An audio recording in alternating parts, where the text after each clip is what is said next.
All right, whether it's a diet, an eating plan, a food style, well, it usually requires you to eat something you don't normally like, and then to not eat the things that you really do like. So what works with that? I mean, isn't that how a diet works? You don't get to eat the stuff you like, and you have to eat stuff that maybe you don't like? Restrictions. Could you imagine if there was a diet of food that we loved?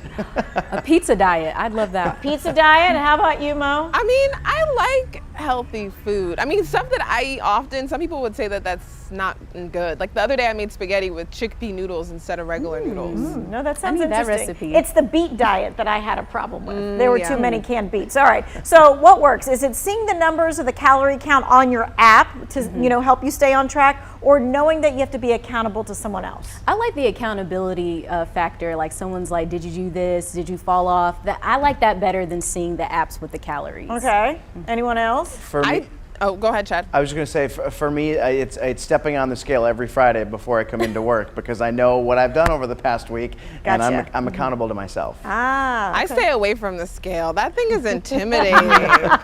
Goes hear up, you. down, up, down. All right, so this may be the next breakthrough in dieting or changing your eating habits for the better. It's called the sound of food. So here's what I want you to do.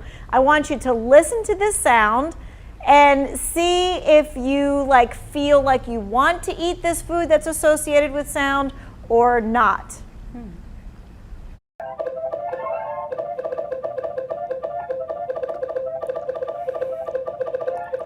I don't know what that is. Okay, so how did that make you feel? Did you want to eat whatever food is associated with that sound? I don't know what that was. It sounds like a broken ice cream truck.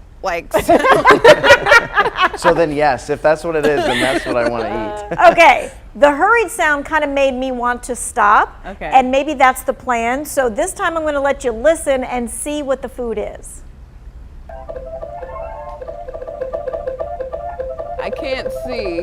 Okay, so what this is it's a dessert, kind of like a flan or something like that. okay. And this is the sound that it makes. So let me explain why it's making that sound. An art student in England is making music with food to change the way we feel about our meals. The idea is to compose the perfect diet.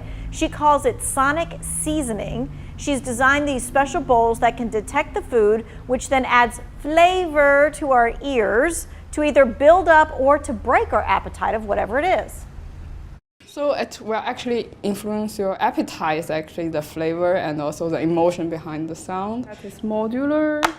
I play it when people is pouring honey into their plate, and this one feels like quite light and happy. Did you hear that? Light and happy when the honey comes out. So other sounds are weird so that folks lose their appetite. It's almost like the Jaws theme, right? Like when there's cookies or something on the plate, like, oh my gosh, it's gonna get you. So what do you think of sonic seasoning to help you out with that? I think that's pretty cool because all the senses are connected in some way. And if it stops me from eating those extra cookies, I'm all for it. Okay.